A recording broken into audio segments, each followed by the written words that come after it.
வணக்கம். தமிழக முதல்வராக மறுபடியும் செல்வி ஜெயலலிதா அவர்கள் பொறுப்பேற்றிருக்காங்க. மற்ற அமைச்சர்கள் அனைவருக்குமே என்னுடைய வாழ்த்தை தெரிவிச்சுக்கிறேன். இன்னைக்கு நாளை இனிதே தொடங்கியிருக்காங்கன்னு தான் சொல்ல முடியும். காரணம் என்னன்னா, ஒயின் ஷாப் டயத்தை 10 மணியில் இருக்கிறத 12 டு நைட்டு 10 மணி வரைக்கும் குறைச்சிருக்காங்க.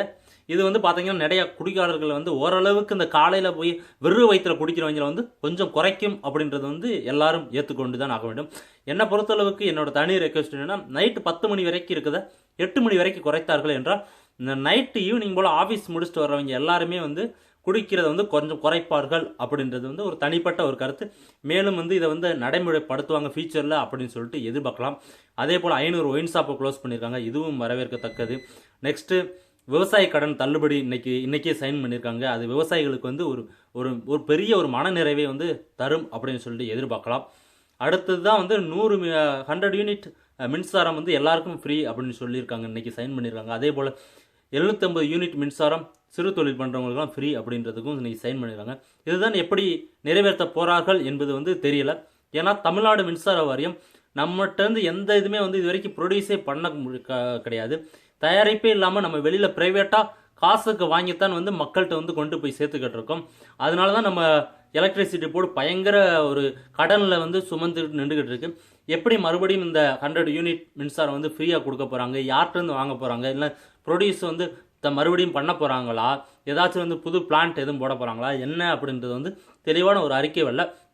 பார்க்கலாம். அடுத்த மாதங்கள் அடுத்த ஒரு 6 மாதத்திற்குள் இதுக்கான முடிவு எங்கேருந்து வரும் அப்படின்றத நம்ம வெயிட் பண்ணி பார்க்கலாம். அடுத்து பார்த்தீங்கன்னா ஏதோ கோல்டு கொடுக்குறேன் இருக்காங்க.